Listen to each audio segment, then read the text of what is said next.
Ladies and gentlemen, please welcome to the microphone Clare Solomons.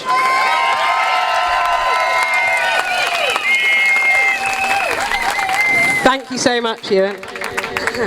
I might repeat some things, but we're going to have to go with what's planned because I'm too nervous for anything else. Wow, what an incredible turnout. Thank you all so much. Today is an important day. It's the first protest march carried out by kinship and adoptive families and our community and those that support us that has ever happened. So thank you to all of you for that. After the government announcement on May 14th, I made a decision while sat on my sofa that enough was enough and that we must protest these changes. Making the petition and protest a reality has been a whole team of people though. Firstly, to thank my fellow organisers, I must thank Ewan. For starters, he's taught me that potatoes aren't just something you peel, chop and boil. Ewan is brave and articulate and an incredible advocate for our community and has been pivotal to our campaign. I also want to thank Steph and Craig, who have worked so hard in so many crucial ways. Many other people have worked tirelessly behind the scenes, but I want to single out two that have not stopped, from first thing in the morning to last thing at night, every day since the 14th of April, and that is Rosemary Watson and Jay Vaughan from Family Futures. Where's Rosemary? There. You possess a unique ability to bring professionals and families together in support of our children, and Jay has spent a lifetime advocating for our children and is the best of us. I also want to thank Lisa Mannering, who's offered crucial advice throughout. I want to thank Munira Wilson for championing our cause in Parliament. Please keep fighting for us.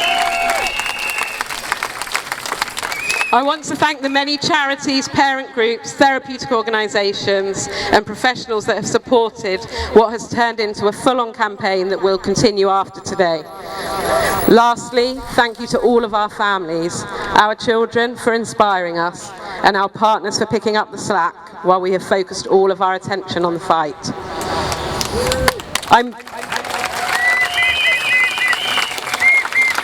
I'm blown away by what we've achieved together. Each one of you here today, the many thousands who have not been able to come in person, but have signed the petition or shared our message, and everyone in between. We have had endless offers of support from therapy teams, professionals and families up and down the country. Everyone's contribution has mattered, and I am so thankful to all of you. Our voice is louder together.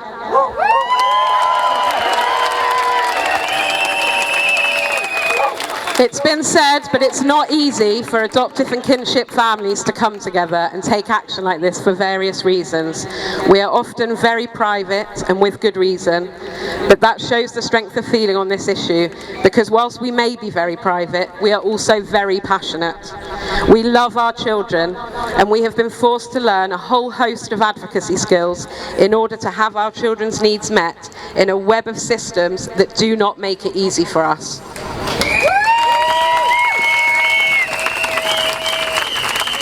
Brutally cutting our access to meaningful therapy also brutally cuts our children's life chances, and we will not stand by and quietly watch those be taken.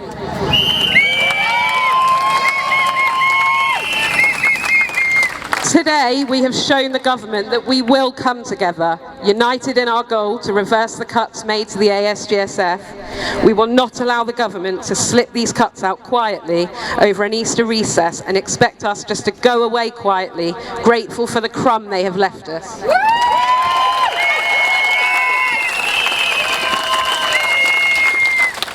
Adoptive and kinship children and young people have suffered unimaginable early life trauma. They have suffered in ways, thankfully, many never will. The government owes our children every chance to recover from that trauma. They owe them the chance to enjoy family life, to trust again, to have an education, and to have all of the life chances of their peers.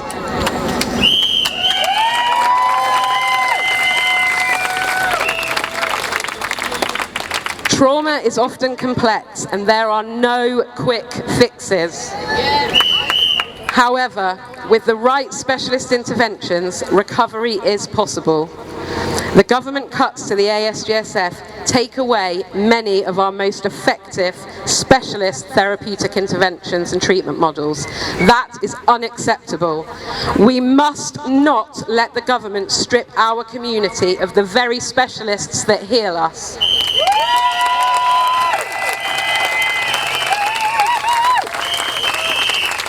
Since the fund's inception over 10 years ago, the pot of money has not been increased. We have never had a permanent fund. We have been dangled over a cliff edge every year, desperately hoping to get the funds needed to access the therapy desperately needed. It's time to tell the government we will not be dangled on that cliff edge anymore.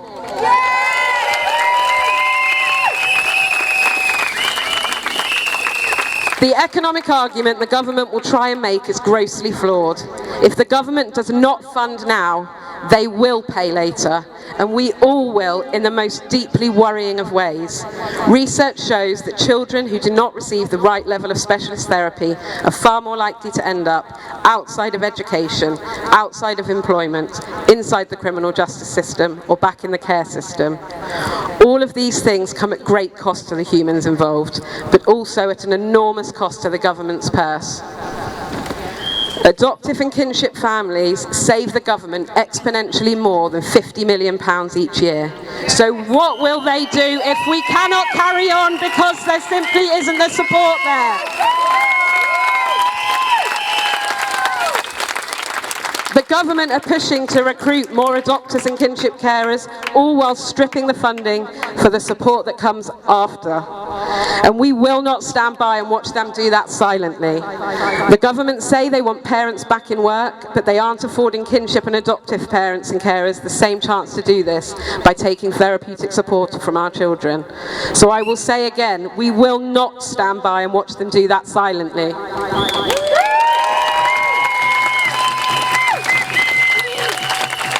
Our voice is louder when we use it together. Our voice is stronger when we use it together. We have come together to fight for our children, and that fight does not end today, it starts today. You have all had to fight so much already, and I am so sorry that you have to do it again. However, what we are is a group of people with an exceptional set of skills and abilities to advocate for our children. Collectively, that makes us a force to be reckoned with. So let's build and keep the pressure on the government to do what is right, what is needed, and what will ultimately save lives in more ways than one.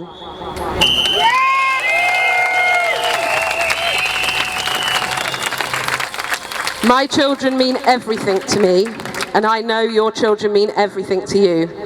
I promise you, we will not stop fighting for our families, and we will not stop fighting for your family.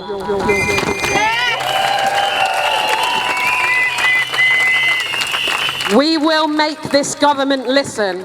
Our children need us to make them listen. And when our children need us, we, all of us and everyone else that supports this cause, are always there, and we always will be. Thank you.